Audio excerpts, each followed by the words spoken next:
ప్రజాస్వామ్యంలో గౌరవ ముఖ్యమంత్రి చంద్రబాబు నాయుడు గారి నాయకత్వంలో పనిచేసే పార్టీ తెలుగుదేశం పార్టీ. ఇవాళ రాజారెడ్డి రాజ్యాంగంలో జగన్మోహన్ రెడ్డి నాయకత్వంలో 5 సంవత్సరాలు ఈ రాష్ట్రంలో అరాచకాలు సృష్టించి అనేక మంది మీద తప్పుడు కేసులు పెట్టి అక్రమంగా దోపిడీలు చేసి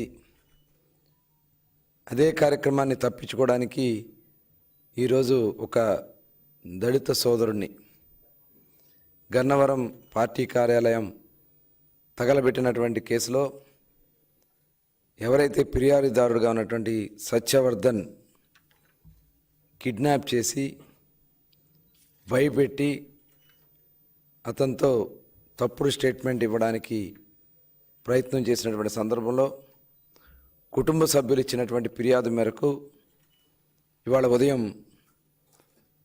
గన్నవరం మాజీ శాసనసభ్యుడు వల్లభనేని వంశీమోహన్ గారిని అరెస్ట్ చేయడం జరిగింది. మేము మొట్టమొదటి నుంచి కూడా చెప్తా ఉన్నాం, ఎప్పటికైనా ప్రజాస్వామ్యమే గెలుస్తుంది. జగన్మోహన్ రెడ్డిని నమ్ముకున్నటువంటి ప్రతి ఒక్కరూ కూడా ఏదో ఒక రోజు అరెస్ట్ కాక తప్పదు. అధికారం ఉంది కదా అని చెప్పి విర్రవీగితే రేపేమవుద్దనే దానికి ఇవాళ వల్లభనేని వంశీ అరెస్టే ఒక నిదర్శనం. ఇవాళ అతనికి రాజకీయ భిక్ష పెట్టినటువంటి పార్టీ తెలుగుదేశం పార్టీ. అతనికి శాసనసభ్యుడిగా గెలవగలగడానికి కారణం తెలుగుదేశం పార్టీ. అటువంటి కన్న తల్లి లాంటి తెలుగుదేశం పార్టీ కార్యాలయాన్ని తగలబెడితే ఇవాళ ఏం జరిగిందో చూసాం. వాళ్ళ అక్రమ దోపిడీలు అవన్నీ కూడా ఎంక్వైరీలు జరుగుతున్నాయి. అందరూ రాష్ట్రంలో ఉన్నటువంటి వైఎస్ఆర్ పార్టీలో ఎవరైతే తప్పులు చేశారో వాళ్ళందరూ కూడా ఎవరు కూడా తప్పించుకోలేరు. ఇవాళ రాజకీయంగా చాలా ప్రాధాన్యత కలిగినటువంటి కృష్ణా జిల్లాలో భ్రష్టు పట్టించారు ప్రతి ఒక్కరు కూడా. ఒక నాయకుడు క్యాసినో పెట్టిస్తాడు, నోరు ఉంది కదా అని బండబూతులు తిడతాడు, అధికారం ఉంది కదా అని చెప్పి అధికారుల్ని కాళ్ళ కింద వేసుకుని తొక్కే పరిస్థితి చేశారు.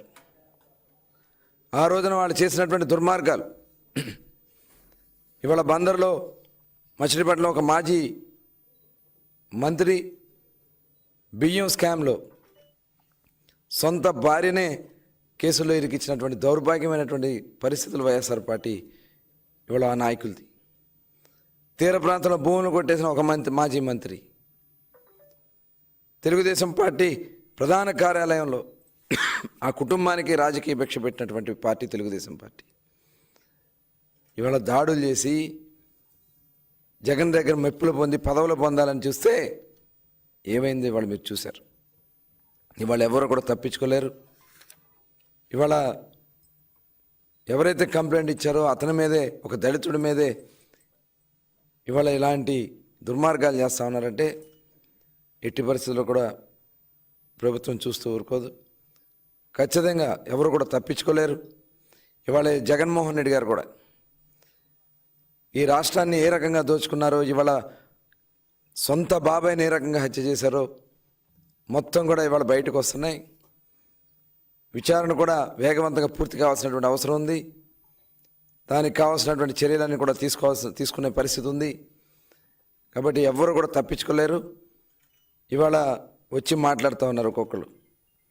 మీరు మాట్లాడే అర్హత మీకుందా? మీరు చేసిన తప్పిదాలే మిమ్మల్ని వెనక పంపిస్తున్న అది గుర్తుపెట్టుకోవాలని చెప్పి ఈ సందర్భంగా తెలియజేస్తూ, చాలా పారదర్శకంగా మేము కక్షపూరితంగా చేయాలంటే ప్రభుత్వం వచ్చిన నెల రోజుల్లోనే మొత్తం అందరినీ జైల్లో పెట్టవచ్చు.